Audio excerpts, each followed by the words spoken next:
So if I'm gonna die, I'm pretty much ready to go to heaven right now.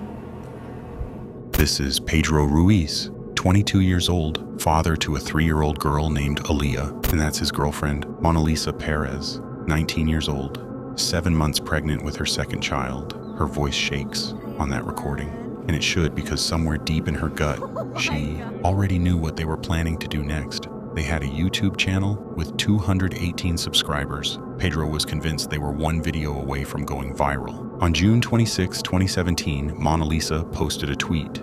"Me and Pedro are probably going to shoot one of the most dangerous videos ever. His idea, not mine." This tweet was later going to change their life forever. Pedro owned a .50 caliber Desert Eagle, gold-plated, the kind of handgun designed to stop a charging bear. Its round travels over 1,400 feet per second, fast enough to punch clean through a car door. But Pedro didn't understand ballistics. Pedro was completely blind by views and fame that he didn't think twice. His idea was simple. MonaLisa would shoot him at point-blank range while he held a thick hardcover encyclopedia against his chest. He'd seen a clip online where a bullet buried itself in a stack of phone books. He even tested it out before attempting it on himself. He fired from 20 feet, and surprisingly, the bullet stopped. He was convinced that if he fired the bullet from 1 foot away, the plan would work. But MonaLisa was completely against it, knowing that if anything went wrong, it could cost Pedro's life. However, Pedro made her believe that this would work, and they would be rich and famous, but this decision was going to change everything. The incident. That evening, they drove to an empty field. MonaLisa's little sister was behind one camera. A second camera was on a tripod. A few neighbors watched from a distance. Their 3-year-old daughter Aaliyah stood near the ladder where the second camera was set up. Pedro pressed the encyclopedia against his chest. He looked into the lens and smiled. MonaLisa raised the gun. She later told police she thought the bullet would lodge in the book and everything would go as planned. Then they'd upload the video and the money would start coming in. She pulled the trigger. The bullet went through the encyclopedia, through Pedro's chest, through his heart, and out his back. It traveled another 30 feet before hitting the ground. Pedro didn't scream or made any noise that when MonaLisa realized something went wrong and instantly ran to Pedro, where she saw his knees buckled. He dropped the book, and blood pooled under his shirt immediately. She called 911 and told them, "We were doing a YouTube video, and it went wrong. Please hurry up. He's not breathing." Neighbors tried CPR, but the hole was too big. Pedro was airlifted to Fargo, but it was too late. He was pronounced dead at 7:14 p.m. When police arrived, they found 2 cameras still recording. One had run out of battery, the other had captured everything. And they found MonaLisa sitting on the grass, Pedro's blood on her hands. She wasn't crying anymore. She was asking the officers if she could see the footage. She wanted to know if the shot looked good. MonaLisa was arrested and charged with second-degree manslaughter. She pleaded guilty. The judge sentenced her to 180 days in jail, about 6 months, plus 10 years of probation, and a lifetime ban from owning firearms. The prosecutor said this foolish stunt was dreamed up, planned, and executed by Pedro Ruiz, and the defendant wrongfully relied on his assurances that it was safe. MonaLisa served her time. She's out now. She has custody of both children. And she also started a new YouTube channel named MonaLisa Perez in 2021, where she uploads videos about her life. But here's what the headlines don't tell you. Pedro's daughter Aaliyah was 3 years old. She was standing right there. She's now in middle school. She'll never hear her father's voice except in old YouTube clips. The video was never posted. The footage sits in an evidence locker in Minnesota. The only thing that went viral was Pedro's death. He wanted to be remembered, and now he is, but not as a star, as a bad example. Absolutely.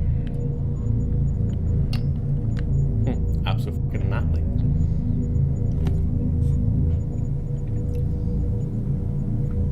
That's Stephen McCullagh, 36 years old, YouTube gamer. On the internet, he was known as VoteSaxon07. He had 37,000 subscribers when this incident happened. What seemed like a normal stream would be the main clue in this case later. That's Natalie McNally, 32 years old, 15 weeks pregnant. She worked in marketing. Her family described her as independent, kind, and someone who was always ready to help others. Stephen and Natalie met on Bumble in August 2022, 4 months before the murder. She thought he was quirky, awkward, a little strange. What she didn't know was that McCullagh had a history. A former girlfriend said that he hit her and secretly recorded her therapy sessions. By early December, McCullagh had read text messages on Natalie's phone with other men. She was thinking of leaving him after the holidays, but Stephen didn't confront her about it. Instead, he planned something that would cost Natalie's life later. December 18th, 2022, McCullagh posts on social media, "Surprise live stream tonight, 6 p.m. It's called Violent Night. The stream goes live. McCullagh in his gaming chair. Santa hat." He tells viewers there are technical problems. He won't be able to read chat or use his phone. "Just chat amongst yourselves. I'm not leaving the house tonight." Kind of up the left. It means I can't check the live chat, which is a real shame. So, by all means, talk amongst yourselves. I could use my phone to dip in every now and again. None of his 37,000 subscribers knew the truth. That stream wasn't live. It was a recording, a 4-day-old file playing on repeat. McCullagh wasn't in his chair. He was already out of his house. He put on a disguise, face covering, black gloves. He left his house in Lisburn and traveled 17 miles to Lurgan, where Natalie lived alone. She'd spent the day at her parents' house. She and McCullagh exchanged messages right before his stream started. He said he was about to stream the whole night. She said she'd try to sneak a peek at it, but she had no idea that was her last message to anyone before getting brutally murdered. The autopsy revealed stab wounds to the neck, strangulation, and heavy blows to the head. The crime scene was described as gruesome. Just after midnight, the fake stream was manually stopped. The file was deleted. 20 hours later, McCullagh drove back to Natalie's house. He claimed he hadn't heard from her. When Stephen arrived at her home, he found Natalie's body lying on the floor. He called 999. There's blood everywhere. He told police it must have been an abusive ex-boyfriend, but the police arrested him and questioned him about where he was that day. He said he was streaming the entire night. They checked the 6-hour video and released him. For more than a month, McCullagh walked free. But McCullagh made one mistake. The Police Service of Northern Ireland's cybercrime unit looked closer at the stream. A digital forensic analyst checked timestamps and metadata. The verdict was given the stream wasn't live. It was recorded 4 days before the murder.